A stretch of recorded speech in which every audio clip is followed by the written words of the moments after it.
খাবার খাওয়া শেষ। রুবি রুনার ভাইয়ের উপরে খুব অভিমান জমা হয়েছে, তাই তখন থেকে এই পর্যন্ত ভাইয়ের সাথে একটি কথাও বলেনি। এমনকি খাবার টেবিলে রাফি অনেকক্ষণ তাদের দিকে তাকিয়ে থাকার পরও একটিবারও ফিরে চায়নি বোনেদের দিকে। বোনেদের গোস্সার গভীরতা বুঝতে পেরে স্মিত হাসে রাফি। তারপর খাবার খাওয়াতে মনোযোগ দেয়। আপাতত রাফি তার মনকে ফ্রেশ রাখতে চায়। রাতে তার বড় একটা কাজ করতে হবে, কিন্তু বোনেদের মনে অভিমানের পাহাড় জমিয়ে সে সাকসেসফুলি কাজটা করতে পারবে না, মনটা উসখুস করবে। তাই আগে বোনেদের মনের মান অভিমানের পাহাড়টা ভাঙবে, তারপর ওই নোংরামের ওভার কনফিডেন্স ভেঙে গুড়িয়ে দেবে। এইসব ভেবেই বাঁকা ঠোঁটে হাসে রাফি। রুনা আর রুবি ডাইনিং টেবিল থেকে খাবার খেয়ে ভাইয়ের উপরে রাগ দেখিয়ে সোজা উপরে চলে আসে। অন্যদিন রাতে খাবার খাওয়ার পর মায়ের সাথে রাতের কাজ গোছাতে সাহায্য করে, কিন্তু আজ তা না করে টেবিল থেকে উঠে সোজা নিজেদের রুমে চলে যাওয়ায় মমতা বেগম তাদের চলে যাওয়ার দিকে তাকিয়ে থাকে। মমতা বেগম কিছু বলতে যাওয়ার জন্য মুখ খুলতেই রাফি তার মায়ের উদ্দেশ্যে বলে, মম, আজ যেতে দাও ওদের। সন্ধ্যার সময় রাফির রেগে যাওয়ার কারণ সম্পর্কে মমতা বেগমের জানা থাকলেও রাফি যে তার আদরের ছোট বোনেদেরকে ধমক দিয়ে কথা বলেছে এটা অজানা ছিল তার। কারণ সন্ধ্যার পর তখন তিনি রান্নার কাজে নিচের কিচেনে ব্যস্ত ছিলেন। তার জানা মতে মেয়েরা সব একসাথে গল্প করা শেষে নিজেদের পড়াশোনায় মনোযোগী হবে, হয়েছিল ও তাই। যখন দেখলেন তিনি রান্নার শেষে খাবারের জন্য উপরে তাদেরকে ডাকতে গিয়েছিলেন, তখন সবই তো ঠিকঠাকই ছিল, কিন্তু হঠাৎ এইভাবে মেয়েদের চলে যাওয়ার কারণ ঠিক বুঝে উঠতে পারলেন না। মুখে প্রশ্নবোধক চিহ্ন ঝুলিয়ে রাফির দিকে তাকিয়ে বলেন, কিছু কি হয়েছে? আমার উপরে রাগ করেছে মম, তাই ওরা এইভাবে চলে গেছে। কিন্তু কেন? কি করেছো তুমি? ওটা তুমি বুঝবে না মম, তুমি চিন্তা করো না, আমি যাচ্ছি ওপরে ওদের সাথে কথা বলবো। সিরিয়াস কিছু নয় তো? হলে আমাকে বলো। নো মম, একটু কথা বললেই সব ঠিক হয়ে যাবে, তুমি চিন্তা করো না। কথাটা বলেই রাফি হাত ধুয়ে উপরে চলে গেল। যাবার আগে একবার টুসির দিকে তাকিয়ে ডেভিল মার্কা হাসি দিল। রাফির এমন হাসি দেখে টুসিও ওর হাতটা ধুয়ে নেয়। তারপর রাফিকে উদ্দেশ্য করে বলে, এই বর, দাঁড়ান, আমিও যাব আপনাদের সাথে। আমিও তো তখন থেকে রাগ করে আছি অনেক। মমতা বেগম খপ করে টুসির হাতটা ধরে থামিয়ে দেয়। ধীরে ধীরে মুখটা ঘুরিয়ে চোখের ইশারা দিয়ে তিনি ওপরে যেতে না বোঝান। এটা দেখে টুসি ঠোঁট ফুলিয়ে বলল, কিন্তু শাশুড়ি, আমি গেলে কি সমস্যা?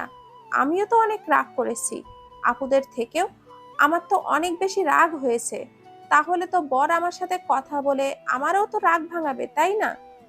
তোমার সাথে আমার কিছু কথা আছে মা, তুমি বসো, আমি এগুলো ভেতরে রেখে আসছি, কেমন? কিন্তু আমার রাগ ভাঙাবে না বর? অনেক দেরি হয়ে যাবে তো তখন। বেশ হাসি পেল এবার মমতা বেগমের। কোথায় যার উপরে রাগ করেছে সে এসে পিছু পিছু ঘুরে তার রাগ ভাঙাবে তা নয়, এই মেয়ে যেচে তার কাছে যাচ্ছে যেন তার রাগটা একটু ভাঙিয়ে দেয়, নয়তো দেরি হয়ে যাবে। ভাবা যায় কি সাংঘাতিক একটা মেয়ে। ঠোঁটের হাসি চেপে রেখে তিনি কড়াভাবে বললেন, আমি না আসা পর্যন্ত খবরদার ওপরে যাবে না, এমনকি রাফির চোখের সামনেও যাবে না, ঠিক আছে? ও মা, আমার বরের সামনে আমি যাব না কেন? কারণ আমি বলেছি তাই। তুমি এখন রাফির সামনে গেলে রাফি খুব রেগে যাবে, আমি চাইলেও কিছু বলতে পারবো না তখন। ঠিক আছে শাশুড়ি, আমি এখন আর যাব না। বরটাও না কেমন একটা, এক গ্লাস দুধ কি খেয়েছি তাকে না জানিয়ে, আর সে তো উফ। মমতা বেগম আস্তে ধীরে খাবারগুলো সব কিচেনে নিয়ে রেখে আসেন। তারপর অপরিষ্কার বাসনগুলো পরিষ্কার করতে থাকেন। এইদিকে টুসি মুখে হাত দিয়ে ওপরের সিঁড়ির দিকে রুমগুলোর দিকে তাকিয়ে আছে। তার বর কি কথা বলে আপুদের রাগ ভাঙাবে তার খুব দেখতে ইচ্ছে করছে, কিন্তু যেতেও পারছে না শাশুড়ির কড়া আদেশে। মনটা ছটফট করছে শুধু। তার মন একবার তো বলছে চট করে দৌড়ে উপরে যে দরজায় একটু উকি মেরে তার বর কি বলছে একটু শুনে আবারও ফট করে নিচে এসে এখানে এইভাবেই বসে থাকলে তাহলে তো আর শাশুড়ি টের পাবে না। কিন্তু না, সে তো নাই করলো, চুপটি মেরে বসে থাকতো। মমতা বেগম হাত মুছতে মুছতে টেবিল থেকে চেয়ারটা টেনে বসে বলল, আমার একটা কথা খুব মনোযোগ দিয়ে শুনবে, কেমন? রাফি যতক্ষণ বাসায় থাকবে ততক্ষণ পর্যন্ত তুমি ওর চোখের সামনে যাবে না। আর হ্যাঁ, রুমে তো একদমই যাবে না, ওপরে আপুদের রুমে যাবে শুধু। বুঝতে পেরেছো? কিন্তু কেন শাশুড়ি? সব কেনর উত্তর হয় না মা। আমি যতটুকু বলেছি, যেভাবে বলেছি ততটুকুই শুনবে, সেটাই করবে। দেখবে তোমার জন্যই ভালো হবে। কাল সন্ধ্যার পর থেকে রাফি তোমাকে পড়াবে তোমার রুমে। সন্ধ্যার পর তুমি তোমার রুম থেকে যেন এক পাও বাইরে বের হবে না, বিশেষ করে রাফির সামনে। ও বাসায় না থাকলে তখন তুমি যা ইচ্ছা তাই করতে পারো, কিন্তু সাবধান, রাফির সামনে একদমই না। টুসিকে মমতা বেগম টুকটাক অনেক বিষয়েই জ্ঞান দিয়েছেন। টুসির কতটুকু মাথায় ঢুকেছে কে জানে, তবে প্রতিটা কথায় টুসি সায় দিয়েছে যে মমতা বেগম যা যা বলেছেন সে তাই তাই করবে, এর বাইরে কিচ্ছুটি করবে না। বেশ অনেকক্ষণ গল্প করার পর মমতা বেগম বলল, এখন যাও মা, আপুদের সাথে দেখা করে এসো, লক্ষ্মী মেয়ের মতো করে চুপ করে ঘুমিয়ে পড়বে নিজের রুমে, ঠিক আছে? আর হ্যাঁ, দরজাটা ভেতর থেকে লাগানোর দরকার নেই একদম। ভয় নেই, তোমার রুমে কেউ যাবে না, আমি মাঝে মাঝে যেয়ে দেখে আসবো তোমাকে, কেমন? কথাটা বলতেই যতটা দেরি হলো, টুসি তার থেকে আরো দ্বিগুণ দ্রুত টেবিল থেকে উঠে দৌড়ে রুবি আর রুমিনার রুমে চলে গেল। দরজার কাছে আসতেই ভেতর থেকে সবার হাসাহাসির শব্দ ভেসে আসলো। টুসি মুখে হাসির ঝলক নিয়েই দরজা ঠেলে পর্দাটা একটু সরাতেই দেখে তার বর আর আপুরা সবাই খুব হাসাহাসি করছে কিছু একটা নিয়ে। তার বরের ফোনকে ঘিরে তিনজন বসে আছে, এক একবার করে যেন ফোনটা একটু করে ছুঁয়ে দিচ্ছে আর হাসছে। টুসি একটু সময় নিয়ে বুঝলো সবাই ফোনে লুডো খেলছে। লুডো নামটা ঠোঁটে আসতেই আনন্দে উৎসাহিত হয়ে টুসি দরজার পর্দাটা ফট করে পুরোপুরি সরিয়ে সোজা হয়ে দাঁড়ালো। সেও খেলবে লুডো। বন্ধুদের সাথে কত খেলেছিল সে লুডো, তার জন্য তার মা কতই না বকা দিয়েছে। একদিন তো লাঠি নিয়ে তাড়াও করেছিল পুরো গ্রামে। দুইয়ে দুইয়ে, ইয়ে, আমি জিতে গেছি। রুনা আনন্দে চিৎকার করে উঠে বসলো। রুবি গাল ফুলিয়ে বসলো। সে কখনো রুনার সাথে লুডো খেলাতে জিততে পারে না।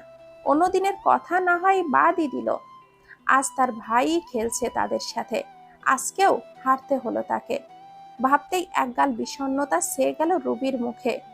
রাফি কিছুক্ষণ আগেই জিতেছিল, এতক্ষণ দুই বোনের মধ্যে খেলা চলছিল আর সে আপাতত বিচারক হিসাবে দেখছিল।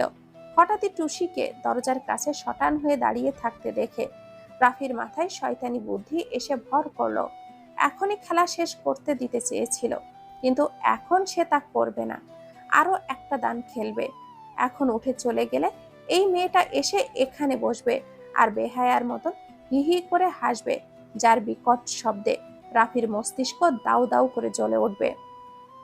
মম, মম বলেছিল এই মেয়েটা তার সামনে আসবে না পড়াশোনার বিষয় ছাড়া। পড়াশোনা যেহেতু কাল থেকে শুরু, তাহলে আজকে তার সামনে আসার প্রশ্নই ওঠে না। রাফি চায় তারা তিনজন এখন আগের থেকে আরো অনেক বেশি মজা করে খেলবে।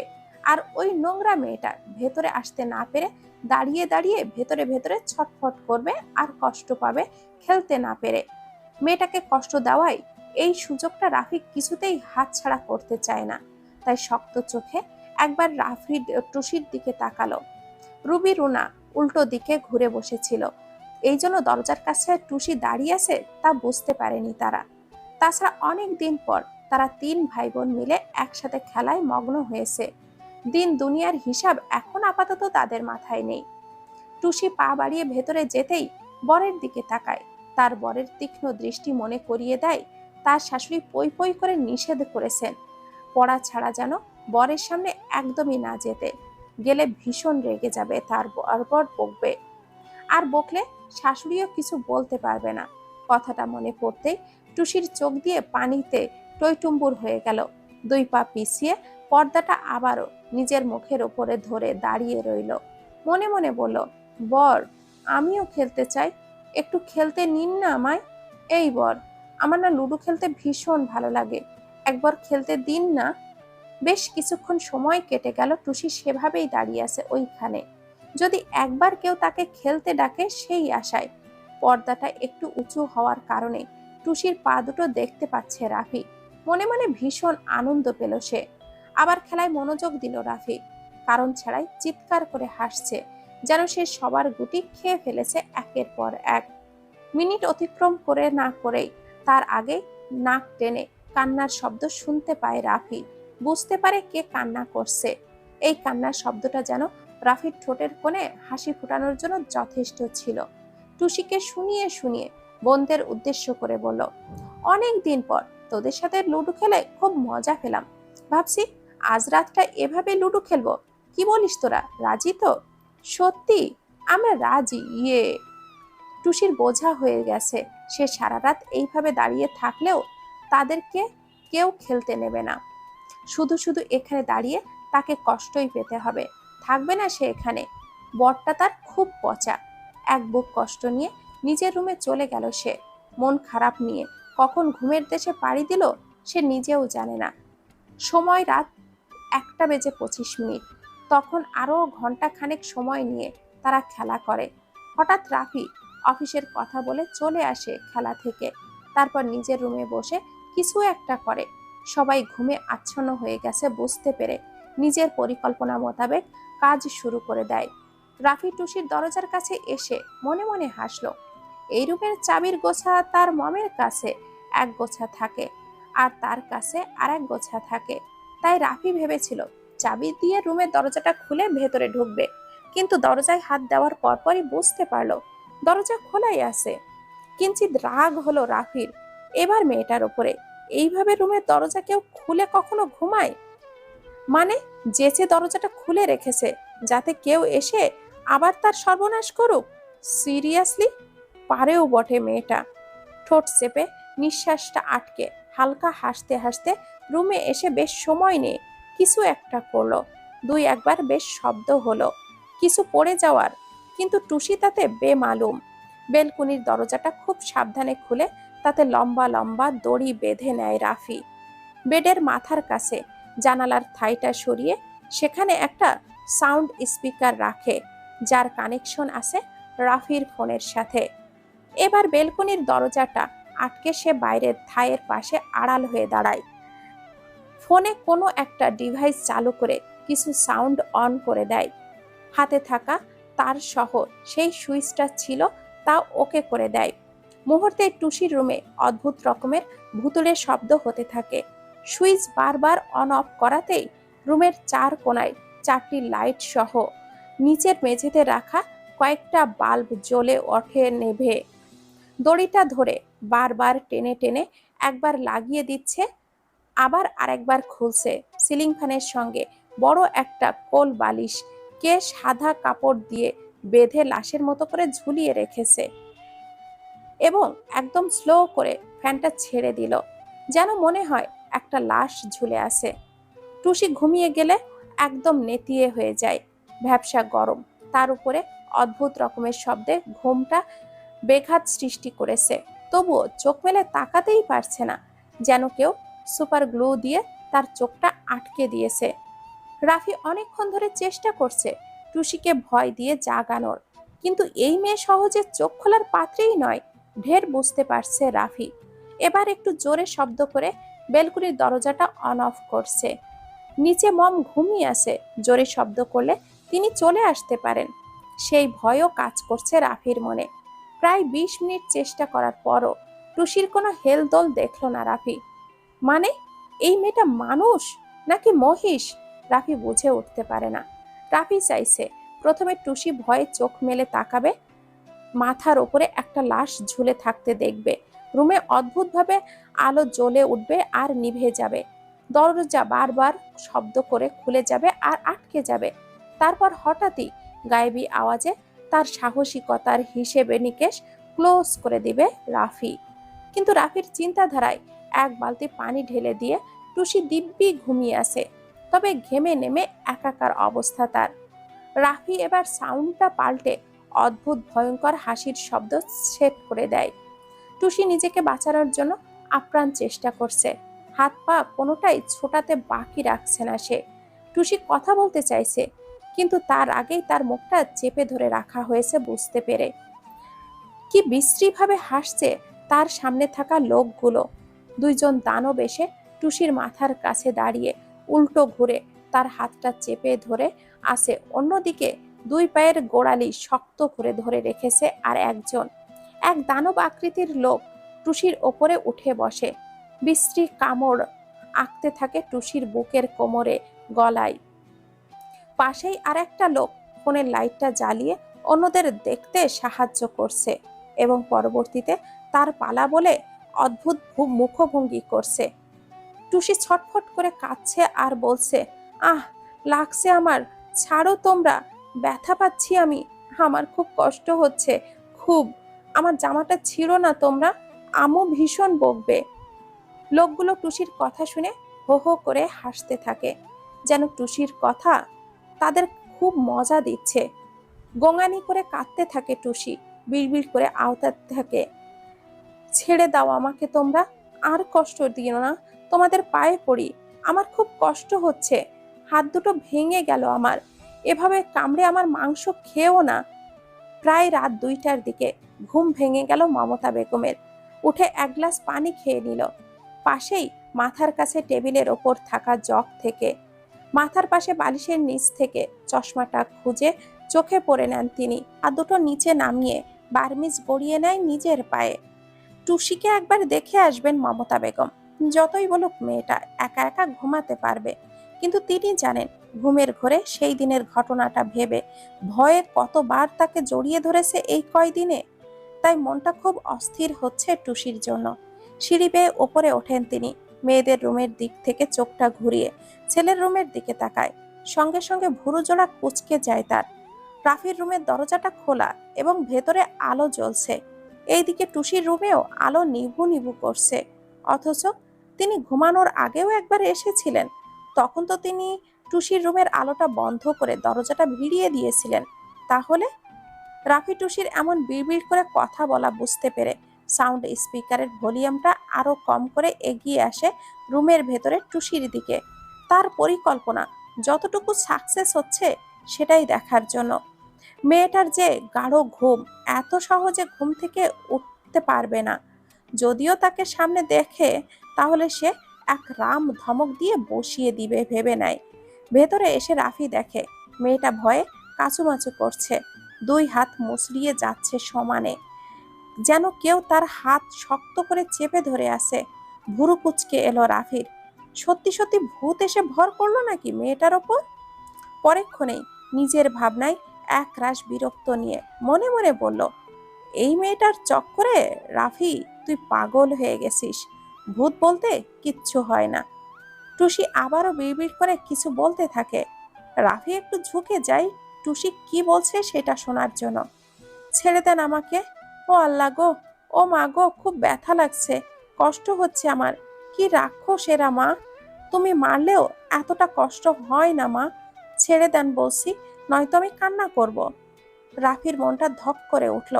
ঘুমের মধ্যেও মেয়েটা কেমন করে কষ্ট পাচ্ছে। সেদিনের ঘটনাটা আবারও স্বপ্নে দেখছে মনে হয়। ইস, এবার খুব খারাপ লাগলো রাফির। বাচ্চা একটা মেয়ের সাথে কেউ এমন করে নাকি? ধিক্কার হচ্ছে ওই সব কাপুরুষদের প্রতি যারা এতটুকুন বাচ্চা মেয়েকেও রেহাই দেয় না। তাদের ঘরেও তো মা, বোন, কন্যা সন্তান আছে নিশ্চয়, তাহলে তারা কি তাদেরকেও এমন কুৎসিত কুনজরে দেখে? হয়তো, নইলে সি, ঘৃণা হচ্ছে এবার এমন পুরুষ জাতির ওপর। রাফির নিজের ওপরও এবার বেশ বিরক্ত হলো। এত বড় একটা ঘটনা এই মেয়েটার সাথে ঘটে গেল, যে ঘুমের মধ্যেও তার রেশটা কাটিয়ে উঠতে পারেনি। সেই মুহূর্তেই যন্ত্রণায় যেন এখনো ছটফট করছে। অথচ রাফি নিজেও সেই মেয়েটিকে এইভাবে ভয় দেখাতে চাচ্ছে। মেয়েটা যে এখনো যেভাবে কষ্টে কাতর হয়ে আছে, এখন ঘুম ভেঙে এইসব দেখলে নির্ঘাত হার্ট অ্যাটাক করে মেয়েটা মারা যাবে। আর এর জন্য দায়ী থাকবে একমাত্র রাফি। না না, সে এমন কিচ্ছু করবে না। তারও তো আদরের দুইটা ছোট বোন আছে, যদি তাদের সাথে এমন কিছু হতো। আর ভাবতে পারছে না রাফি, ভাবতেও চায় না এমন কুৎসিত ঘটনা, যাতে তার আদরের বোনেদের জীবনটা নষ্ট হয়ে যাবে। কিন্তু এই নোংরা মেয়েটারও তো দোষ আছে। সেদিন কি করছিল বাইরে, যে এমন একটা ঘটনা ঘটলো তার সাথে? নোংরা মেয়ে কোথাকার, ধেই ধেই করে হয়তো নেচে বেড়াচ্ছিল নিশ্চয়। নোংরা কথাটা আবারও মুখে আসতেই রাফির কেমন যেন হলো। নোংরা শব্দটা কি এই মেয়ের সাথে আসলেই যায়? মেয়েটা কি ইচ্ছে করেই নিজের শরীরটা বিলিয়ে ওদের বলেছিল যে আসো আমাকে ছিঁড়ে খাও? নিশ্চয়ই না। তাহলে সেই মেয়েটাকে বারবার নোংরা কেন বলছে অশিক্ষিত মানুষদের মতন করে? তাহলে কি সে সুশিক্ষায় শিক্ষিত হতে পারেনি? নিজের ওপরই এবার চরম বিরক্ত হলো। সি, সে এমন একটা শব্দ বাচ্চা মেয়েটার সাথে জুড়ে দিচ্ছে প্রতিটা বার। রাফি দ্রুত সিলিং ফ্যান থেকে বালিশটা খুলে নিচে নামিয়ে এনে ফ্যানের ভলিউমটা বাড়িয়ে দেয়। ভয়ে মেয়েটা ঘেমে নেমে একাকার হয়ে গেছে। রাফির বেশ মায়া হলো টুসির ওপর, আবারও ভীষণ রাগও উঠল। একা থাকলে যদি এইভাবে কষ্ট হয়, তাহলে একা থাকার ভূতটা মাথায় চেপেছে কেন? সকাল হোক একবার শুধু, থাপড়িয়ে যদি এর ঘাড় তেড়া থেকে ভূতটা না নামিয়েছি, তাহলে আমিও আরিয়ান রাফি নই, মনে মনে বলল রাফি। মমতা বেগম টুসির রুমের দরজার কাছে এসে থমকে যায় ঘুমন্ত টুসির সামনে রাফিকে ঝুঁকে কান পেতে থাকতে দেখে। কিছুটা ভয়ও পেয়ে যায় ফ্যানে কাউকে ঝুলে থাকতে দেখে। শাড়ির আঁচল দিয়ে মুখটা চেপে ধরল, সরে দরজার আড়ালে লুকিয়ে দেখল তার ছেলে কি করে। ছেলেটা রেগে কি পাগল বা খুনি হয়ে গেল নাকি? তিনি বুঝতে পারছেন না। ভাবতেই শরীরের পশম কাটা দিয়ে উঠল। রাফি যখন বালিশটা খুলে নিচে নামিয়ে নেয়, তখন তিনিও বুঝতে পারল এটা রাফির কোলবালিশ। ফ্যান ছেড়ে রাফি একে একে সব লাইট খুলে ঠিক করে আগের মতো করে নিল। বেলকুনি থেকে সাউন্ড স্পিকার এনে বন্ধ করে সব একসাথে করে একটা বাক্সের ভেতরে রাখলো। টুসির দিকে তাকিয়ে রাফি দেখল টুসি এবার শীতে কাঁপছে। অত্যাধিক ভয়ে প্লাস গরমে পুরো গা ঘেমে গিয়েছিল। মেয়েটা তাই হঠাৎ তীব্র বাতাসে হয়তো শরীরটা ঠান্ডা বরফ হয়ে কাঁপুনি দিচ্ছে। কি করবে না করবে ভেবে পাচ্ছে না রাফি। একটা কাঁথাও দেখছে না বিছানায় যে সেটা দিয়ে দিবে গায়ে। তারপর কি ভেবে টুসির রুম থেকে বেরিয়ে নিজের রুমে আসে। মমতা বেগম নিজেকে পুরো আড়াল করে নেয় পর্দার কাপড়ে। রাফির ধারণা নেই সে ছাড়া এখানে তার মায়ের উপস্থিতি বিদ্যমান। মমতা বেগম পর্দা সরিয়ে ভেতরে আসতে উদ্যত নিতেই রাফি নিজের রুম থেকে বেরিয়ে আসে। তিনি চটজলদি আবারও নিজেকে লুকিয়ে নেয়। রাফি একটা পাতলা কাঁথা এনে টুসির শরীরের ওপরে ছড়িয়ে ঢেকে দেয়।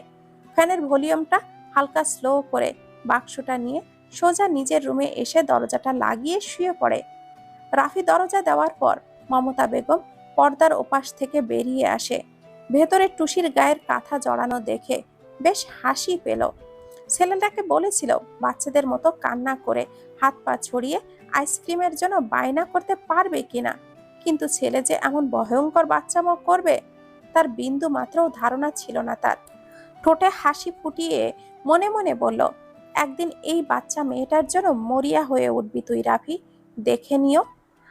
তখন আমার কাছে এসে হাজারটা অভিযোগ করবে, কেন তুমি এতটা অবুঝ ছিলে, এখন কেন তোমার স্পন্দনগুলো এত অবুঝ স্পন্দন হয়ে গিয়েছিল। তখন তোমার প্রশ্নের উত্তর দেওয়ার জন্য উপর আল্লাহ যেন আমাকে বাঁচিয়ে রাখে। ভোরবেলা ঘুম থেকে উঠে রুবি রুনা ফ্রেশ হয়ে টুসিকে ডেকে তোলে নামাজ আদায়ের জন্য।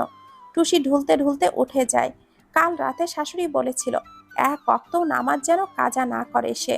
আল্লাহর কাছে হাত পাততে হবে তাকে, যেন তার প্রতি আল্লাহ সদয় হয়। টুসি রুবি রুনা তিনজন নামাজ আদায় করে নেয় একসাথে। তারপর রুবি রুনা পড়তে বসে। সকালে প্রতিটা মানুষের মস্তিষ্ক একদম স্বচ্ছ পানির মতো থাকে, তখন সেখানে যা প্রয়োগ করা হয় তা অতি সহজে ধারণ করতে পারে। তাই এই সময়টা পড়াশোনার জন্য, মস্তিষ্কের সঠিক ব্যবহারের জন্য উপযুক্ত সময়। মমতা বেগম এমনটা বুঝিয়েছেন মেয়েদেরকে। কথা মতো মেয়েরা সেটাই করে নিজেদের রুমে। টুসি নামাজ আদায় করে পা টিপে টিপে এসে রাফির দরজার সামনে দাঁড়িয়ে থাকে কোনো একটা কারণে। সকাল 6টায় অ্যালার্ম বেজে ওঠে রাফির। ধড়পড়িয়ে উঠে বসল। চোখ অনিচ্ছাভাবে জোর করে তাকিয়ে আড়মোড়া ভেঙে একটু ঝিমিয়ে নিল। গতকাল রাতে মাঝরাত পর্যন্ত জেগে থাকায় ঘুমটা পড়েনি তার। হামি উঠছে বারবার। দুই আঙ্গুল আর তুড়ি দিয়ে আমি নিয়ন্ত্রণ করতে চাইছে, কিন্তু সেটা কি সম্ভব? অফিসে যেতে হবে দ্রুত, নয়তো মুভমেন্ট করতে লম্বা লাইন হয়ে যাবে।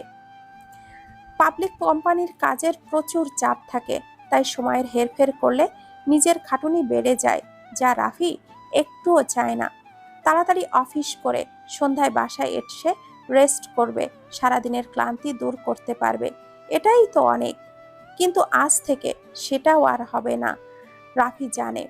মনের মধ্যে যুদ্ধ করে রাফি বিছানা ছেড়ে ওয়াশরুমে চলে যায়। ঢুলুঢুলু চোখে ব্রাশে পেস্ট মাখিয়ে মুখে দিয়ে চোখটা বন্ধ করে ব্রাশ করতে থাকে। কিছু সময় পর রাফি বুঝতে পারল তার মুখের নোনতা তিতা বালু জাতীয় কিচকিচ করছে দাঁতে। দাঁত ব্রাশ মুখ থেকে বের করে সামান্য ধরতেই চোখটা ছানাবড়া হয়ে গেল রাফির। পেস্টের ফেনার মতো কালচে কিছু দেখা যাচ্ছে। পরখ করলো খুব কাছ থেকে। রাফি ব্রাশে দেখতে লাগলো কি দিয়ে সে ব্রাশ করছিল এতক্ষণ। চিকচিক করছে ফেনাতে বালু, ক্ষুদ্র ক্ষুদ্র কালো কিছু দেখা যাচ্ছে। রাফি দ্রুত ব্রাশ ভিজিয়ে চেক করলো ব্রাশে কিছু আছে কিনা, কিন্তু তেমন কিছুই বুঝতে পারলো না। তাই বিষয়টা পাত্তা না দিয়েই আবারও পেস্ট লাগিয়ে ব্রাশ করতেই সেই একই অনুভূত হলো। বুঝতে আর বাকি রইল না ব্রাশে নয়, পেস্টে কোনো ঘাবলা আছে। কি আছে তাতে? দ্রুত দেখতেই জোরে টিপে দিতেই টিউব থেকে পেস্টটা ফট করে রাফির নাকে এসে পড়ল। হঠাৎই এমন হয়, রাফি ভয়ঙ্করভাবে চমকে গেল। ঘুমের ঝোঁক উবে গেছে তার সকলের এমন অপ্রত্যাশিত আমন্ত্রণে। নাক আর মুখ থেকে আঙ্গুলের মাথায় পেস্ট এনে তাকিয়ে দেখে বালু আর কালো কিছু পেস্টে মেশানো হয়েছে। দুই আঙ্গুলে পেস্ট পিষে যতটুকু বুঝলো, পেস্টটা কালো করার জন্য কালি জাতীয় কিছু মেশানো হয়েছে, সাথে বালু টাইপ কিছুও দেওয়া হয়েছে। রাগে নাকের পাতাটা ফুলে উঠল। এর আগেও কোনোদিন এমন হয়নি তার সাথে, তাহলে আজ এমন একটি ঘটনা তার সাথে কি করে ঘটতে পারে? এই বাড়িতে তার মম আর দুই বোন ছাড়া আর একটি মাত্র মানুষ আছে, ওই মেয়েটা। মম আর তার আদরের বোন এটা কোনোদিনও করবে না, এটা খুব ভালো করেই জানে রাফি। তাহলে এটা কার কার সাজি? কিছুক্ষণ পর মুখে হিংস্রতা ফুটে উঠল রাফির। বেসিংয়ের দুই পাশে শক্ত হাত চেপে ধরে এক চিৎকার দিল রাফি, মম! ভয়ে কাঁচুমাচু হয়ে মমতা বেগমের পেছনে দাঁড়িয়ে লুকিয়ে আছে টুসি। মমতা বেগমের শাড়ির আঁচলের এক কোণা আঙ্গুলের মাথায় পেঁচিয়ে যাচ্ছে আর খুলছে। রাফি গোবরা সাপের মতো করে রাগে ফুঁসছে শুধু। যদি একবার মমের পেছন থেকে ধরতে পারে টুসিকে, তাহলে এক আছাড় মেরে জাস্ট ছাদ থেকে তুলে ফেলে নিচে দেবে। রুবি রুনা দুই বোন ঠোঁট চেপে চেপে হাসছে ভাইয়ের এমন রাগ আর পুইসেকা ভাবির এমন ব্যবহার দেখে। রাফি তীক্ষ্ণ দৃষ্টি দিয়ে মমের পেছনে তাকিয়ে আছে। যতটুকু টুসিকে দেখা যাচ্ছে তাতেই। টুসি যদি একবার দেখতে পেত তার উপরে বরের এমন অগ্নিদৃষ্টি, নির্ঘাত সে মিনি স্ট্রোক করে বসত। মমতা বেগম এক হাত দিয়ে টুসিকে পেছন থেকে আগলে নিল, যেন ছেলের এমন দৃষ্টি বাচ্চা মেয়েটার উপরে না পড়ে। এটা দেখে রাফি আরো ক্ষেপে গিয়ে বলল, মম, তুমি ওকে জিজ্ঞাসা করো ও এটা কোন সাহসে আর কেন করেছে। সকালে এমন একটা ঘটনা জানার পর মমতা বেগমের ভীষণ হাসি পেয়েছিল। ইনফ্যাক্ট এখনো গা ঝাড়া দিয়ে ঠোঁট চেপে চেপে ভেতরে ভেতরে হাসছেন তিনি। কিন্তু এটা কোনোভাবেই যেন ছেলের দৃষ্টিগোচর না হয়, তাই তিনি গম্ভীর রাগ নিয়ে মেয়েদেরকে বলেন, তোমরা ওপরে গিয়ে পড়তে বসো, সামনে পরীক্ষা, একটুও সময় নষ্ট করলে চলবে না। আমি খাবার রেডি করে ডেকে নিব।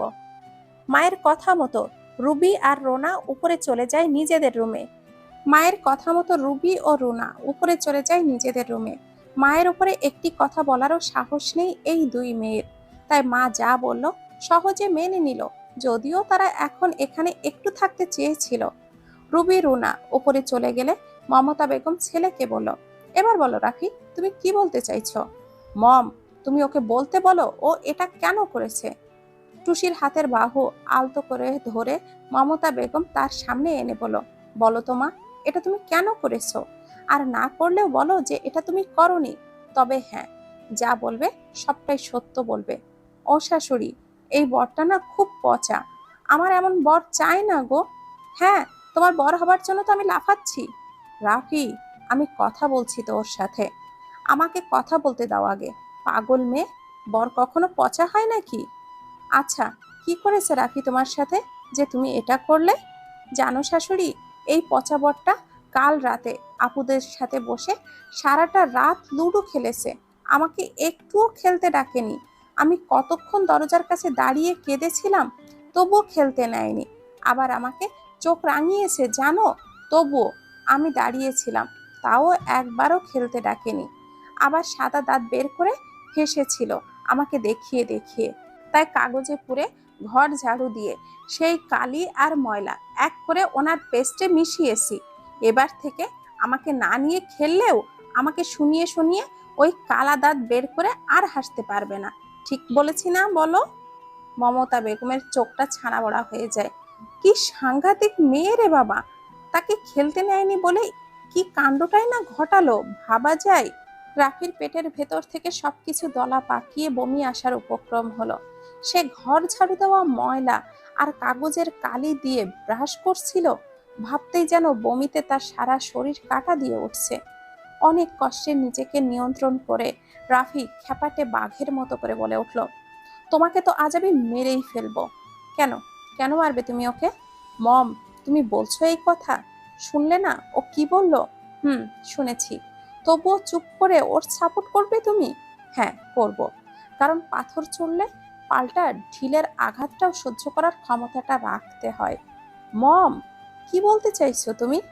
কাল রাতে তুমি কি করেছো? মুহূর্তে রাফি শান্ত হয়ে যায়। কাল রাতে সে কি করেছে তার মম কি করে জানলো? অন্য কারোর তো জানার কথা নয়, তাহলে তার মম কিভাবে জানবে? মেয়েটা কি তাহলে জেগেছিল? না না, তা কি করে সম্ভব? সে তো অনেকক্ষণ দাঁড়িয়ে ছিল, একটুর জন্য তো মনে হয়নি মেয়েটা জেগেছিল। বাচ্চার মতো হতে পারলে না, কিন্তু ভয়ঙ্কর বাচ্চা হয়ে দেখিয়ে দিলে তুমি রাফি। কথাটা বেশ রাফির গায়ে লাগলো। লাগিয়েই মমতা বেগম বললেন কথাটা। প্রতি উত্তরে রাফি মাথা নিচু করে নেওয়া ছাড়া আর কিছুই করতে পারেনি। অফিস থেকে এসেই রাফি কাঁধ থেকে ব্যাগটা রেখে সারাদিনের ক্লান্ত শরীর এলিয়ে দিল বিছানার ওপর। অন্য দিনের তুলনায় অফিস জীবনে আজকের দিনটা তার সবচেয়ে খারাপ গেছে। সকাল সকাল যেই মেয়েটার মুখ দেখে উঠেছে, এর থেকে ভালো দিন আর কিভাবেই বা কাটতে পারে তার। সকালবেলা রাফি যখন দরজা খুলতে যাবে, অমনি ধপাস করে তার পায়ের কাছে কিছু পড়ায় ভয় পেয়ে যায় অনেকটা।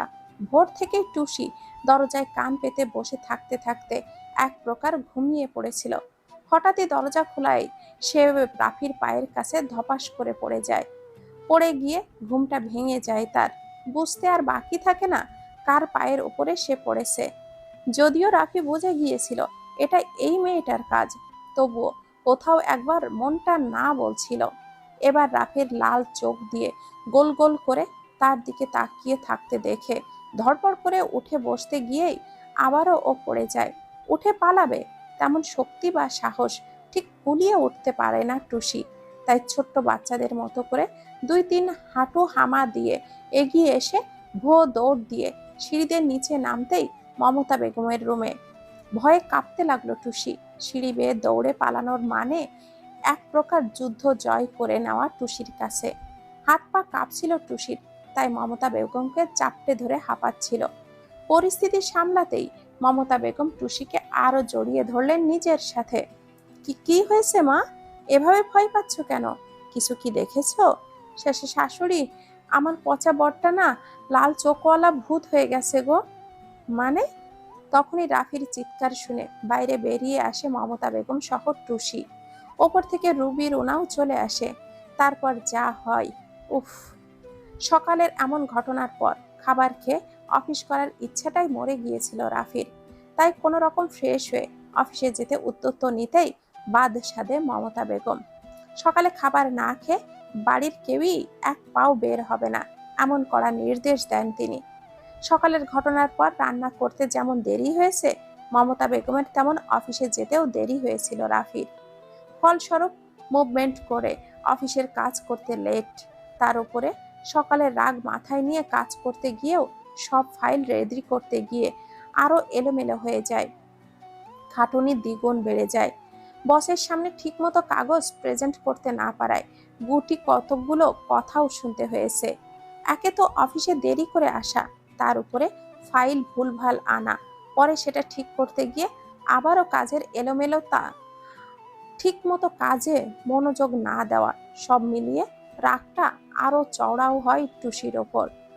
এইসব ভাবনার মাঝেই মমতা বেগম এসে তাড়া দেয় ফ্রেশ হয়ে এসে খাবার খেয়ে টুসিকে আজ পড়া দেখাতে। আজ এমনিতেও লেট করে বাসায় এসেছে, তাই কাল থেকে পুরো দমে পড়াই যেন সে। একরাশ বিরক্ত নিয়ে রাফি ফ্রেশ হয়ে খাবার খেয়ে টুসির রুমে যায়। রিডিং টেবিলে টুসি আগে থেকেই বসেছিল, নতুন বই দেখছিল। রাফি যেতেই টুসি ভয়ে গলাটা ভিজিয়ে একটু চেপে বসলো। 19 থেকে 20 হলেই যে তার উপরে ঝড় আসবে তার আভাস শাশুড়ির কাছ থেকে আগেই পেয়েছে সে। কিন্তু দোষ না করে বকা খাবে কেন সে? টিভি সিনেমাতে কত দেখেছে, অন্যায় যে করে আর অন্যায় যে সহে দুজনেই সমান অপরাধী হয়। জেনে শুনে তো আর এমন অপরাধ করবে না সে, তাহলে তো আল্লাহর ডাবল পাপ দিবে তাকে। এক, অন্যায় সহ্য করছে, দুই, তার প্রতিবাদও করছে না, তাই সিদ্ধান্ত নিল অপরাধ করলে বকবে, মেনে নেবে, কিন্তু বিনা দোষে বললে সেও ছেড়ে দেবে না।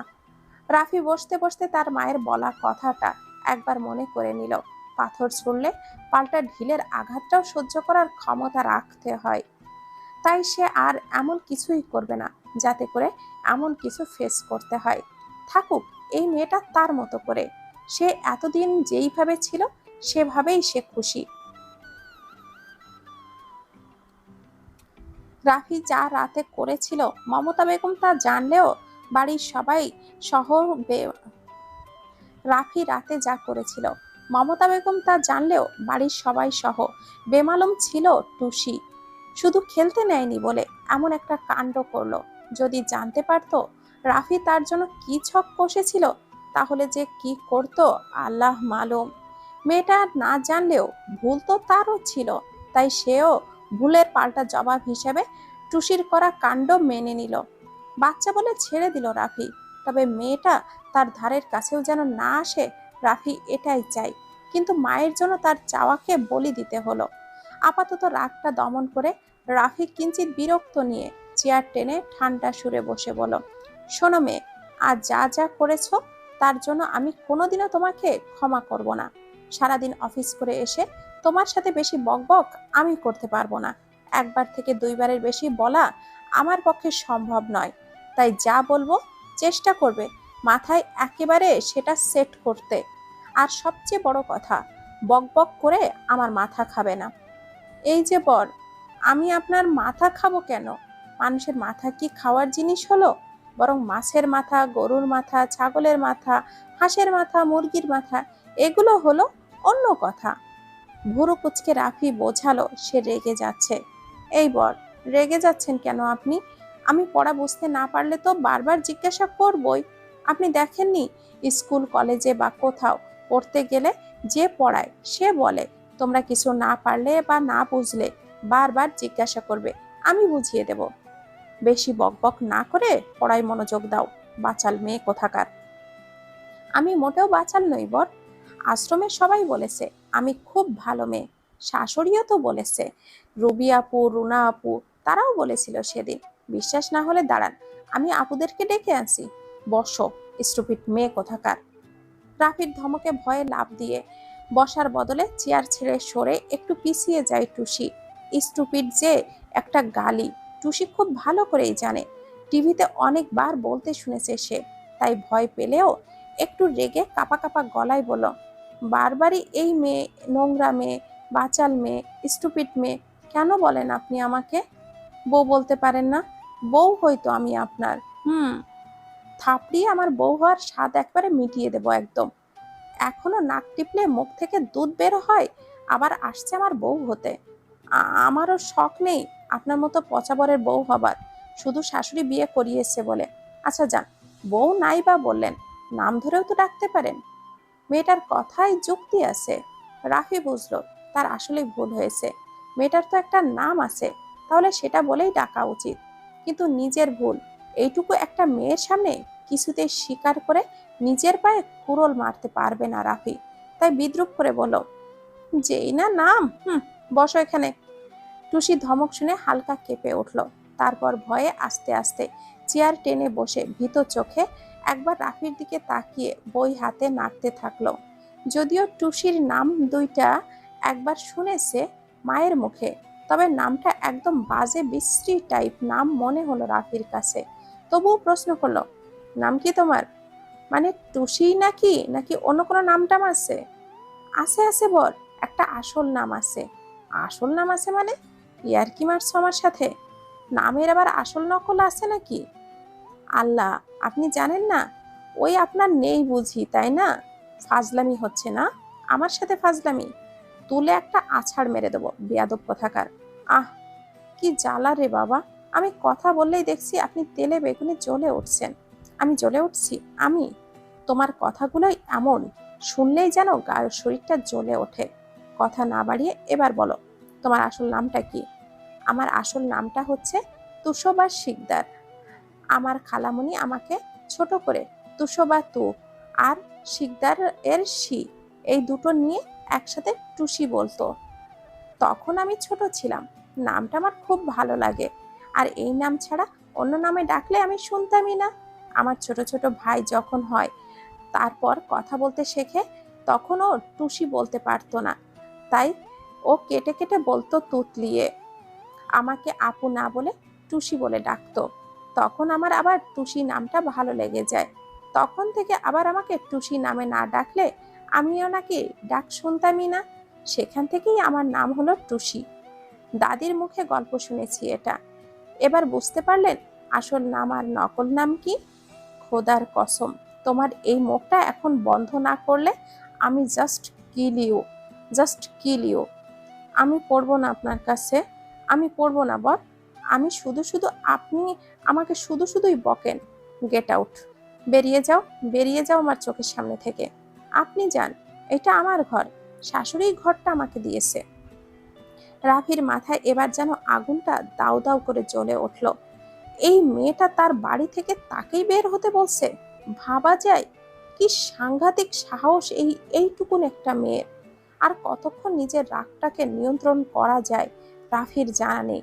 তাই দুই হাত দিয়ে নিজের মাথার চুলগুলো শক্ত করে ধরে নিজের রাগটা নিয়ন্ত্রণ করতে চাইছে।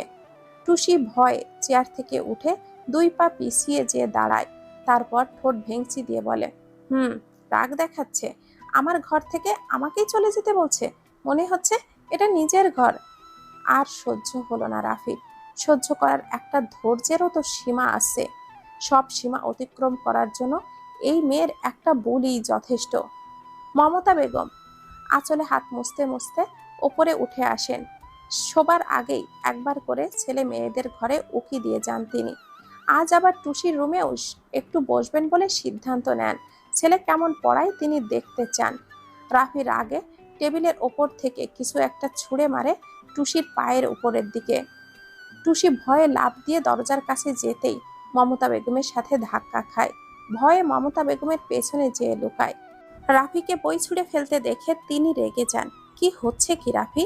মম, তুমি জানো ও আমাকে রুম থেকে বের হতে বলেছে। কত বড় সাহস ওর! আমার খেয়ে আমার পরে আমাকে বেরিয়ে যেতে বলে। অবাক হয়ে যান মমতা বেগম। তবুও পরিবেশ পরিস্থিতি নিয়ন্ত্রণে আনতে বলেন, তাই বলে তুমি বই ছুঁড়ে ফেলবে? বুঝিয়ে বললেও তো পারতে মেয়েটাকে, তাই না? আর তুমি টুসি, তুমি এমন কথা কেন বলেছো? এটা ভারী অন্যায় করেছো। এর জন্য তোমাকে আমিও বকবো। যাও, এখনই বইগুলো তুলে টেবিলের উপরে রেখে রাফির কাছে ক্ষমা চাও। বলো তোমার ভুল হয়েছে, আর এমন করবে না। শাশুড়ি, সেটা না হয় আমি বলে দিব, কিন্তু বইগুলো আমি তুলবো না। উনি ইচ্ছে করে বইগুলো ফেলেছেন, তাই উনিই তুলবেন। এমনি পড়ে গেলে আমি না হয় তুলতাম। দেখেছো মম, তুমি দেখেছো? একে পড়াতে বলছো তুমি আমাকে? আমি পাগল হয়ে যাবো মম। এর থেকে তুমি বলো আমি পাবনায় হাসতে হাসতে চলে যাচ্ছি। তবুও এই মেয়েকে দিয়ে আমাকে পাগল বানিও না প্লিজ। রাফি, আমি বুঝতে পারছি না এমন ধৈর্য নিয়ে তুমি আগে বাচ্চাদের কিভাবে পড়াতে। মম, ওইগুলো বাচ্চা ছিল, এই মেয়ের মতো বিচ্ছু নয়। পরের দিন ঠিক দুপুরে জনি রাফিকে ফোন করে কোনো একটা জরুরি কাজে। ছুটির দিন থাকায় রাফি বাসায় ছিল। জনি সামনাসামনি কথা বলতে চায় রাফির সাথে, তাই ঠিক দুপুরে সোজা চলে আসে রাফিদের বাসায়। জনির সরকারি চাকরি হয়েছে বেশ কিছুদিন যাবৎ। ছুটির দিন সাধারণত সবাই দেরি করে ঘুম থেকে ওঠে। জনিও ব্যতিক্রম নয়। ঘুম থেকে দেরি করে ওঠায় ঠিক দুপুরে চলে আসে রাফিদের বাসায়। তবে খালি হাতে আসেনি সে। আসার সময় বড় ভ্যানিলা ফ্লেভারের আইসক্রিমের বাটি এনেছে সবার জন্য। যেই গরম পড়েছে দুপুরে আইসক্রিম খেলে মন্দ হয় না। তাই যেই ভাবা সেই কাজ। মমতা বেগমের আজ একটা ব্রিফিং ছিল সকাল 11টায়। তিনি সেখানে চলে যান। ফিরতে দুপুর গড়িয়ে যেতে পারে, আবার বিকালও হতে পারে, কোনো ঠিক নেই। রুবি রুনার সামনে এসএসসি পরীক্ষা। একমাত্র তারাই কোচিং থেকে ফিরেছে। কাপড় ছেড়ে ফ্রেশ হয়ে নিচে নামতেই জনিকে দেখে খুশি হয়ে যায় রুবি। জনিকে ব্যক্তিগতভাবে খুব পছন্দ করে তারা দুজন। জনি কখনোই খালি হাতে আসে না এই বাড়িতে। মূলত এই একটা ব্যাপার। আর দ্বিতীয়ত, বেমালুম তারা। আইসক্রিম তাদের অনেক পছন্দের জিনিস। এই বিষয়ে অবগত হচ্ছে জনি। তাছাড়া জনির একটা দারুণ অভ্যাস হয়ে দাঁড়িয়েছে। এই বাসায় দুপুরে জনি যতদিনই এসেছে আইসক্রিম এনেছে। আর সন্ধ্যায় আসলে সবার জন্য তাদের পছন্দের তেলে ভাজা পেঁয়াজু, সিঙ্গাড়া, বেগুনি, মোংলাই এইসব নিয়ে আসতে কোনোদিনও ভোলেনি সে। মায়ের সামনে রুবি রুনা কারোর সামনেই আসে না তারা। আহ কিন্তু জনি আসলে মায়ের বর্তমান হোক আর অবর্তমানেই হোক, সেই নিয়ম ভঙ্গ করে ভোলেনি তারা। রুবি এক প্রকার দৌড়ে এসে জনির সামনে দাঁড়িয়ে বলল, ভাইয়া, আপনি এখন এসেছেন? হুম, চলে আসলাম তো। কেমন আছো তোমরা? তার আগে এটা বলো, তুমি কে, রুবি না রুনা? এখনো বুঝতে পারেন না আপনি? এটা কেমন কথা হলো ভাইয়া? সত্যি তো? আচ্ছা, এই দেখো, কান ধরেছি, আর ভুলবো না, আই প্রমিস। এবার বলো, তুমি রুবি? হুম। কিভাবে বুঝলে? তোমার অনুনয় দেখে। রুনা হলে এতক্ষণে সো মেরে আইসক্রিমটা আমার হাত থেকে কেড়ে নিয়ে খেতে শুরু করে দিত। টুসি ওপর থেকে রেলিংয়ের কাছে নিচে তাকিয়ে রুবি আপু আর তার বরের বন্ধুকে দেখে উঁচু আওয়াজে বলল, এই যে আমার পচা বরের বন্ধু, আমার বরের মতো আপনিও কি পচা নাকি? যদি পচা না হন তাহলে একটু কথা বলতাম। জনি চোখটা উল্টে উপরে তাকিয়ে টুসিকে দেখে মুখ চেপে কিঞ্চিৎ হাসল। যখন ঠাহর করতে পারল এইটুকুন মেয়ে তার বন্ধুকে পচা বলছে এবং সেও পচা কিনা জানতে চাইছে, তখন আবার ওপরে তাকিয়ে হাসতে হাসতে বলল, আমি তোমার পচা বরের মতো ততটাও পচা নই, চাইলে যা বলার বলতে পারো। টুসি সিঁড়ি বেয়ে ছলাৎ ছলাৎ পায়ে নিচে নেমে আসে। তার আগেই রুনার চটজলদি টুসিকে পাশ কাটিয়ে এসে জনির হাত থেকে আইসক্রিমের প্যাকেটটা নিয়ে বলল, এই ভাইয়া, থ্যাংক ইউ সো মাচ। এই আপু, তুমি ওটা কি নিলে গো? আইসক্রিম খাবে তুমি? ও, আইসক্রিম মানে মালাই? আমার অনেক পছন্দের, তবে লাল সবুজ আইসক্রিমটা। তুমি জানো আপু, ওই আইসক্রিমের লাল রঙের অংশটুকু খেলে জিহবা পুরো লাল হয়ে যায়, আবার সবুজ রঙের অংশটা খেলে সবুজ হয়ে যায়। দারুণ না? ম্যাজিকের মতো। আগে আমরাও অনেক খেতাম এই মালাইটা যখন গ্রামে বেড়াতে যেতাম। এখন তো এমন মালাই পাওয়াই যায় না এখানে। তবে এই ভ্যানিলা ফ্লেভারের আইসক্রিমের স্বাদটা তোমার মুখে লেগে থাকবে, দেখে নিও। মুছলেও যাবে না আপু। তুমি সত্যি বোকা, রুবি বলল। মোটেও না আপু। জানেন বরের বন্ধু, আমার বরটা না খুব পচা, শুধু বকাবকি করে সারাদিন। আপনাদের সাথেও কি নিশ্চয় করে? করবেই তো। বাড়িতেই যখন সারাদিন বকে, বাইরেও তো বকবে। বকা ছাড়া উনি আর কিছু কি পারেন নাকি? এই দেখেন না, আপনি কত ভালো আপুদের জন্য আইসক্রিম এনেছেন। আপুরা কত মজা করে খাবে। আপু, আমাকেও একটু দিও কিন্তু। আমার বরটা আপনার মতো ভালো হলে আপনারটা এখন খেতে হতো না। আমার কত শখ আমার বরটা মালাইয়ের আর কাগজ ছিঁড়ে আমাকে দেবে, আর আমি লাল অংশটা খেয়ে জিহবা লাল করব, আর সবুজটা খেয়ে সবুজ রং করব। তারপর দুজনে ভুতু ভুতু খেলবো।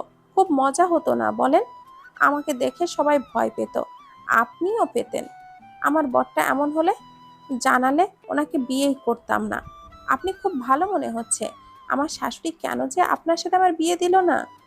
টুসি, তুমি এমন কথা বলছো, মম শুনলে খুব রেগে যাবে কিন্তু। রুবি কিছু বলতে যাবে, তার আগেই রাফি চলে আসে সেখানে। টুসির এমন বোকা বোকা কথা শুনে রাফিকে দেখে জনি হাসতে হাসতে বলল, এসেছিলাম তোর সাথে জরুরি কথা বলতে। কিন্তু এখানে এসে তোর নামে এত নালিশ শুনতে হবে সেটা ভাবতে পারিনি। আমার নামে? আমার নামে আবার কে নালিশ করলো তোর কাছে? বেচারা বাচ্চা বউটাকে এত কেন বকিস সময় বলতো? ভালো করে কথা বলবি, লাল সবুজ মালাই কিনে খাওয়াবি, দুজনে একসাথে মালাই খেয়ে লাল আর সবুজ জিহবা বানিয়ে সেলফি তুলে ফেসবুকে পোস্ট করবি, আমরা দেখব আর মন খুলে কমেন্ট করব, তাই না? বেচারা কতদিনের শখ বরের সাথে ভুতু ভুতু খেলার, সব ভেস্তে দিলি রে তুই রাফি, সব ভেস্তে দিলি। বেচারা কত দুঃখ পাচ্ছে। ইস, আসলেই আন্টি কেন যে তোর সাথে বিয়ে না দিয়ে আমার সাথে দিল না, এটাই বুঝতে পারছি না আমি। রাফি বুঝতে পারে টুসি তার বন্ধুর মাথাটা চিবিয়ে খেয়েছে। রক্তচক্ষু নিয়ে টুসির দিকে একবার তাকিয়ে কিছু একটা শাসালো, যার আগা মাথা টুসি কিছুই বুঝতে পারল না। রুবি রুনা ভাইয়ের এমন চাহনি আর টুসির তাতে কোনো হেলদোল না দেখে ঠোঁট চেপে চেপে হাসতে থাকে দুজন। তারপর যখন বুঝতে পারে রাফি তাদের দিকে তাকিয়ে চোখ রাঙাচ্ছে, ঝটপট সেখান থেকে সরে যায় রুবি আর রোনা। তখনও টুসি ঠাই দাঁড়িয়ে আছে ভুরু কুচকে, ঠোঁট কুঁজ করে, যেন তার এমন চেহারা দেখে বিপরীত মানুষটি ভয়ে কাচুমাচু হয়ে যাবে। এটা দেখে রাফির মেজাজটা বিগড়ে যায়। টুসির দিকে তেড়ে আসতেই জনি খপ করে রাফির হাতটা ধরে বাধা দেয়। রাগে ফুঁসতে ফুঁসতে বলে, দ্বিতীয়বার এমন ভূতের মতো তাকিয়ে থাকতে দেখলে চোখ দুটো জাস্ট তুলে একদম গেলে দেব। ননসেন্স কোথাকার! ইনভিটেশন কার্ড দিতে হবে নাকি এখন থেকে যাওয়ার জন্য? টুসি আর এক সেকেন্ডও দাঁড়ালো না সেখানে, দিল একটা ভো দৌড় সিঁড়ি বেয়ে উপরে, যেন কোনো রাক্ষস তাকে তাড়া করবে, এই জন্য সে পালালো। ওপরে নিজের রুমের সামনে এসে দরজার পর্দায় নিজেকে পেঁচিয়ে মুখটা বের করে নিচের দিকে তাকিয়ে থেকে কখন আইসক্রিমের জন্য তাকে ডাকবে। টুসির এমনভাবে দৌড়ে দেখে জনির হাসি দেখে কে রাফি বেশ বিরক্ত হয়ে জনির হাসি দেখে তবুও নিজেকে সংযত করে সোফায় বসতে বসতে বলল রাফি, ভয় পেয়ে গেছে মনে হয় বেচারা, এইটুকু ফু দিয়ে দিস ঠিক আছে? বাজে বকা বন্ধ কর, এবার বল প্লিজ। আচ্ছা আচ্ছা ঠিক আছে, আর বলছি না। শোন, একটা জরুরি কথা আছে যার জন্য এখানে আসা। বল শুনছি। বিকালে এক জায়গায় যেতে হবে, বাসা থেকে মেয়ে দেখছে বুঝলি, সবার খুব পছন্দ। মেয়েটা নাকি ম্যাচিওর, দেখতেও সুন্দর, উচ্চতাও নাকি মাশাল্লাহ সব দিক থেকে পারফেক্ট। আমাকে নাকি মেয়ের বাবা অফিসে যেয়ে দেখে এসেছে, পছন্দও হয়েছে মা বলল। তাই মা বলল আমি যেন একবার দেখে আসি মেয়েকে। আমার পছন্দ হলেই খুব শীঘ্রই বিয়ের তারিখটা ফিক্সড করবে। একা একা তো আর যাওয়া যায় না বল। তুই আমার সবচেয়ে কাছের বন্ধু, আমি চাই তুই আমার সাথে যাবি। না করতে পারবি না কিন্তু। একে তো ছুটির দিন, তার উপরে একসাথে বসে অনেকদিন আড্ডাও দেওয়া হয় না। সন্ধ্যার সময় ফ্রি আছি, এই সুযোগে আর সহজভাবে বুঝলি। আসলে আমার কোনো সমস্যা নেই যেতে, বিকালে যেতে পারবো, নো প্রবলেম। কিন্তু সমস্যা অন্য একটা জায়গায়। সন্ধ্যায় একটু বিজি থাকতে হবে, জানিসই তো মায়ের বিষয়ে। আরে চিন্তা করিস না, সামান্য বিষয় নিয়ে এত ডেসপারেট হোস কেন বলতো? যাবার আগেই একটু পড়া দেখিয়ে দিস, এসে পড়া নিয়ে নিবি। এতে করে বাচ্চা মেয়েটার পড়াটাও মুখস্থ করে নিতে পারবে, তোকেও আর বেশি সময় ওর সামনে থাকতে হতো না, মাথাও গরম হবে না। এটা ঠিক আছে, ওই মেয়েকে আমার জাস্ট সহ্য হচ্ছে না। সামনে আসলেই মনে হয় ওকে জ্যান্ত। থাক, আর বলতে হবে না, বুঝতে পেরেছি। সেদিনের পর কেটে গেছে আরো কয়েকটা দিন। রোজ নিয়ম করে টুসিকে সন্ধ্যায় রাফি পড়াতে বসায়। মমতা বেগমও পাশে বসে তাদের পড়া দেখতে থাকে অনেকটা সময়, যার কারণে রাফি চাইলেও বেশি কিছু বলতে পারে না। বাংলা পড়াতে টুসির কোনো অভিযোগ নেই, বেশ আনন্দের সহিত সে পড়া করে। বাদ সাধে ইংরেজি আর অঙ্কেতে। ক্লাস 6-এ উঠে কয়েকদিন মাত্র ক্লাস করেছিল সে, তারপরই হঠাৎই তার সাথে সেই অনাকাঙ্ক্ষিত ঘটনাটা ঘটে। প্রায় 4 মাস সে নারী সংস্থার আশ্রমে ছিল, পড়াশোনা কিছুই হয়নি সেখানে। যেই মেয়েটা ষষ্ঠ শ্রেণী পেরোতে পারেনি, তার জন্য অষ্টম শ্রেণীর পড়া মানে জীবন যুদ্ধ ছাড়া আর কিছুই নয়। ইংরেজিতে কিছু পড়া সে আয়ত্তে আনতে পারলেও অঙ্কের সূত্র, বীজগণিতের সূত্রগুলো তাকে অনেক প্যারা দিচ্ছে। তার উপরে বারবার টুসি পড়া জিজ্ঞাসা করলে স্যাঁতস্যাঁত করে ওঠে রাফি, যেন রাফি ফুটন্ত তেল আর টুসু গরম তেলে পড়া বরফের টুকরো। রাফি বারবার বহুবার টুসিকে বীজগণিতের সূত্রগুলোকে পড়াচ্ছে, যা মুখস্থ করেছে গুলিয়ে ফেলছে পাটিগণিতের সূত্রগুলো। প্লাসে মাইনাসে মাইনাস, প্লাসে প্লাসে প্লাস, মাইনাসে মাইনাসে প্লাস, মাইনাসে প্লাসে মাইনাস। টুসির প্রশ্ন, মাইনাসে মাইনাসে প্লাস হলে প্লাসে প্লাসে কেন মাইনাস হয় না? হাজারবার বোঝাতেও ব্যর্থ হয়ে হাল ছেড়ে দেয় এক প্রকার রাফি। মাথা ব্যথা শুরু হয়েছে তার, তাই রেগে গিয়ে রাফি পড়া ছেড়ে উঠে যায়। কেঁদে দেয় টুসি, সে তো মুখস্থ করছেই, কিন্তু না বুঝে পড়লে কি কখনো মুখস্থ হয়? মমতা বেগম এটা দেখে টুসিকে অন্যভাবে বোঝানোর চেষ্টা করে। টুসি কতটুকু বুঝলো কে জানে। মমতা বেগম নিচে চলে যায়, পড়া ছেড়ে উঠে টুসিকে কিচেনে যায়, কিছু একটা নিয়ে আসে ওপরে।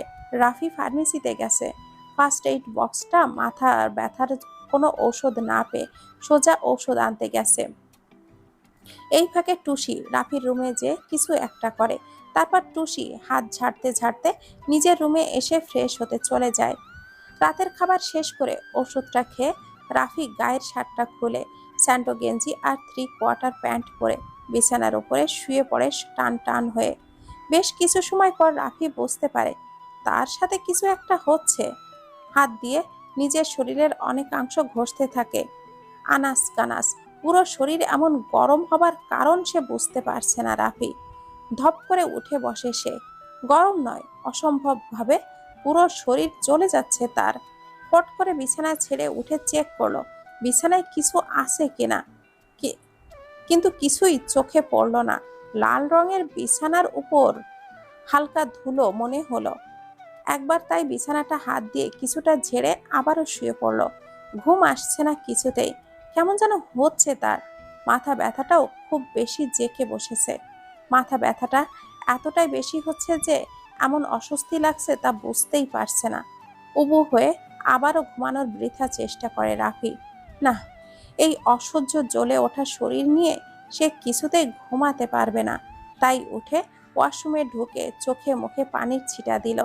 এক হাত দিয়ে মুখের পানি উপচে ফেলে টাওয়াল দিয়ে মুখটা মুছতেই বুঝতে পারে কিভাবে মুখটাও জ্বলে যাচ্ছে তার। দ্রুত মুখটা লিকুইড কিছু একটা দিয়ে মুখটা ধুয়ে ফেলল। একটু আরাম অনুভব করে রাফি। মাথাটাতে পানি দিয়ে ভিজিয়ে নেয় একটু।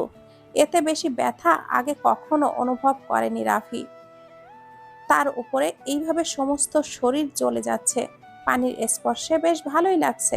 তাই রাফি এই রাতেই আবার শাওয়ার নেয়। টাওয়াল দিয়ে মাথাটা মুছতে মুছতেই উদম শরীরটা আবারও বিছানায় মেলে দেয়। কিছুটা সময় পর রাফি আবারও বুঝতে পারে তার নিভিয়ে আসা জ্বলা শরীরটা আবারও জ্বলছে। লাফ দিয়ে উঠে বসে।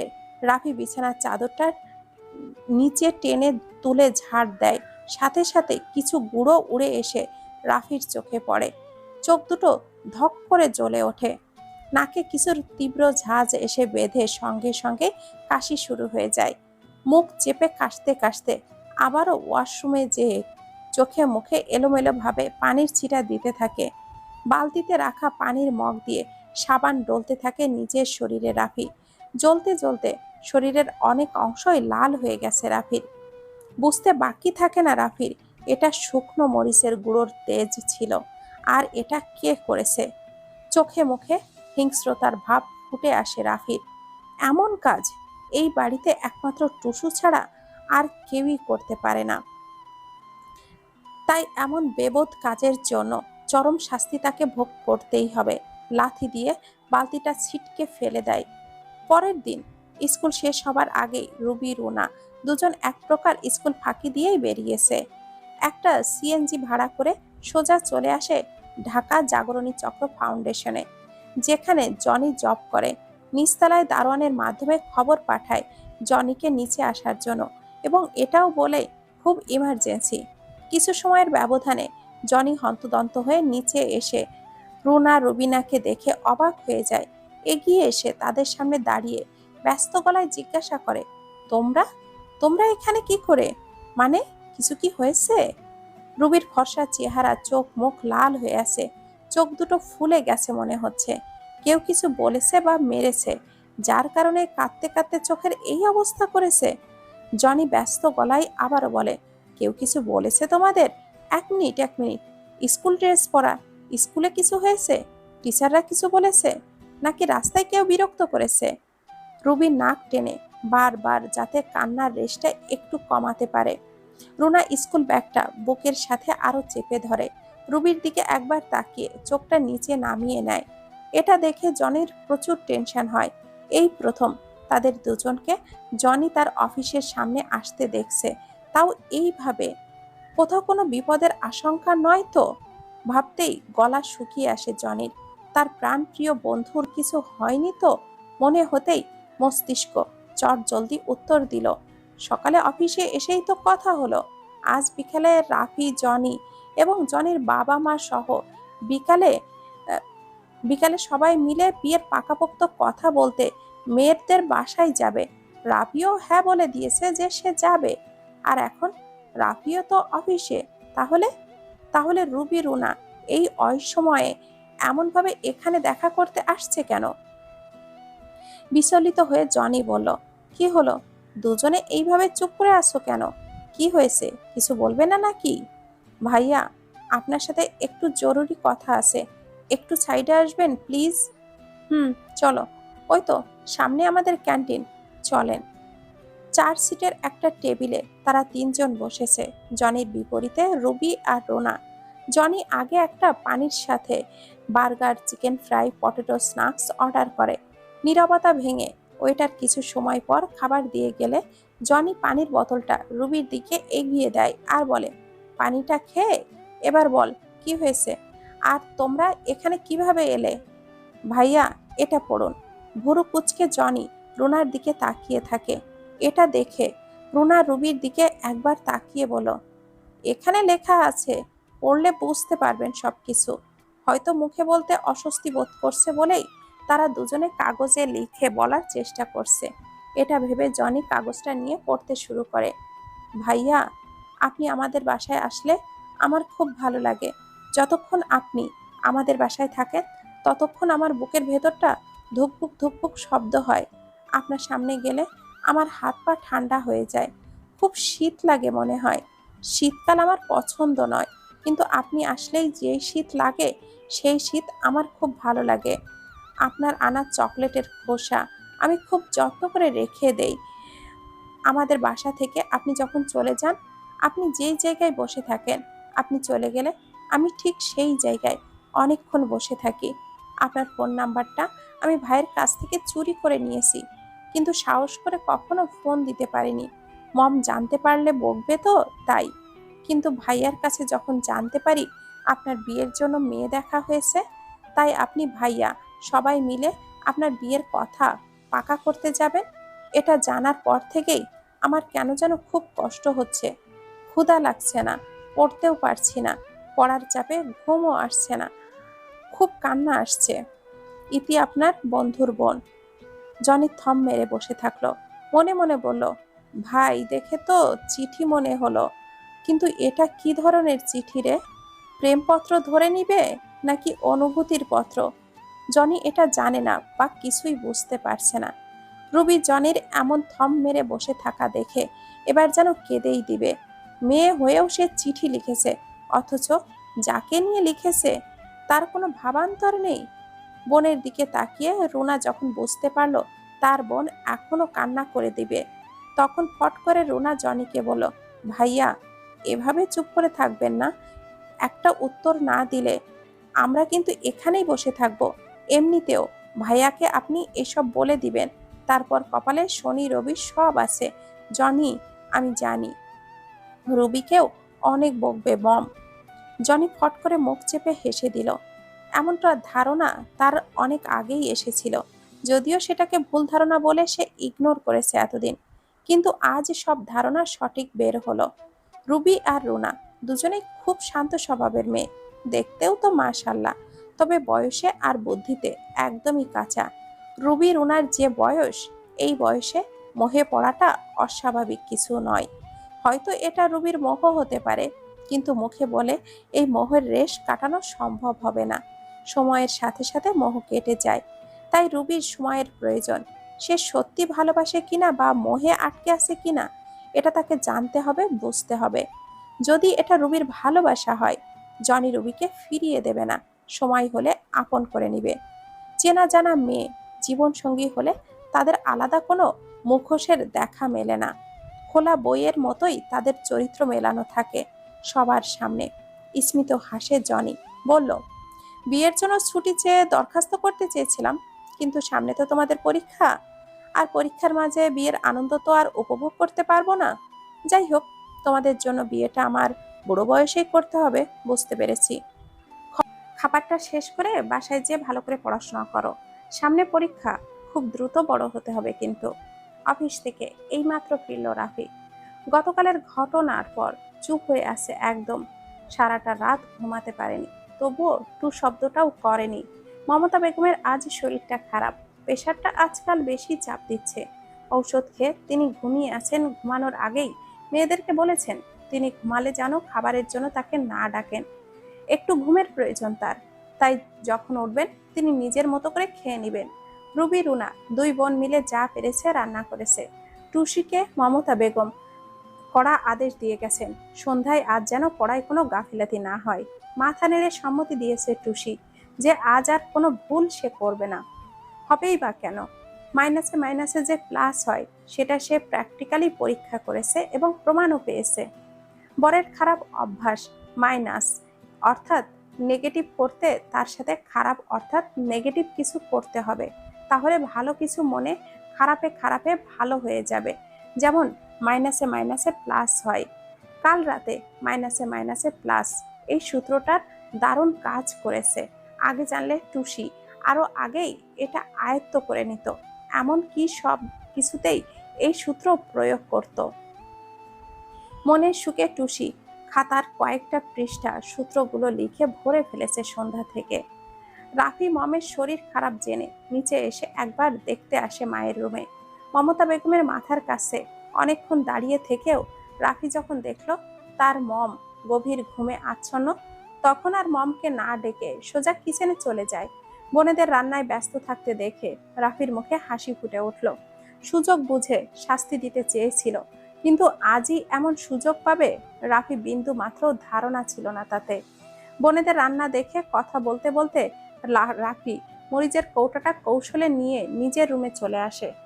ছোট্ট একটা পানির পটে অনেকটা মরিচের গুঁড়া 250-এর মতো পানি নিয়ে রাফি ভালো করে ঝাঁকিয়ে নিল। পটকা রুমে থাকা ছোট কোল্ড ফ্রিজে রেখে সোজা ওয়াশরুমে চলে গেল। প্রায় 20 মিনিট সময় নিয়ে ফ্রেশ হয়ে এসে একটা কালো টি শার্ট আর ট্রাউজার পরে পানির পটটা নিয়ে সোজা টুসির রুমে এসে ভেতর থেকে দরজাটা লক করে দিল। টুসি রাফিকে দরজাটা লক করতে দেখে রাফির দিকে তাকিয়ে থাকে।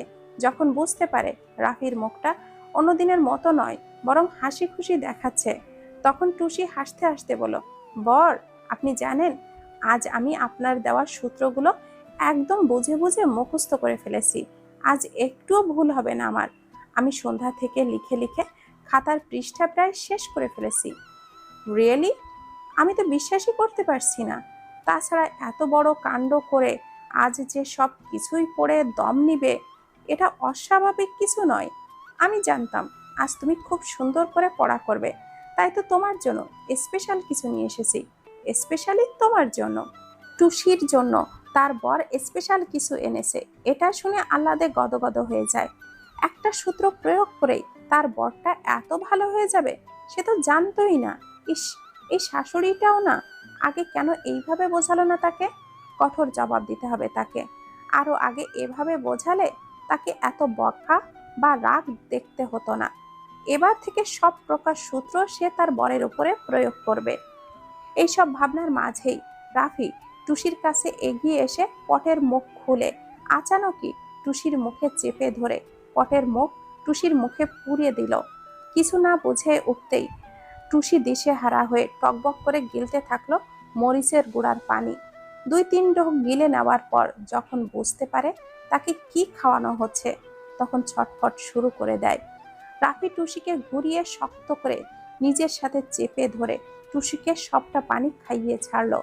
সবটা দ্রুত খেতে না পারায় মুখের চারপাশ থেকে উবুথুবু হয়ে মরিচের গুঁড়োর পানি গলে পড়ে বেরিয়ে গেল, জামার ভেতরেও ঢুকে যাচ্ছে। টুসির কাশি উঠে ভীষণ লাগতে শুরু করলে রাফি টুসিকে ছেড়ে দেয়। ছাড়া পেয়ে টুসি দুই হাত দিয়ে গলা খামচে ধরে কাশতে কাশতে কান্নাও করছে। এটা দেখে রাফি দাঁতে দাঁত চেপে বলল, আমার বাহির ঘর জ্বালিয়েছ, আমি কিছুই বলিনি। এবার তোমার ভেতরটা জ্বালিয়ে আমার ক্ষততে মলম লাগিয়ে তা আমি নিরাময় করে নিলাম। এরপর থেকে আমার সাথে এমন কিছু করার কথা ভাবলে অনেক অনেক বেশি পস্তাতে হবে তোমাকে।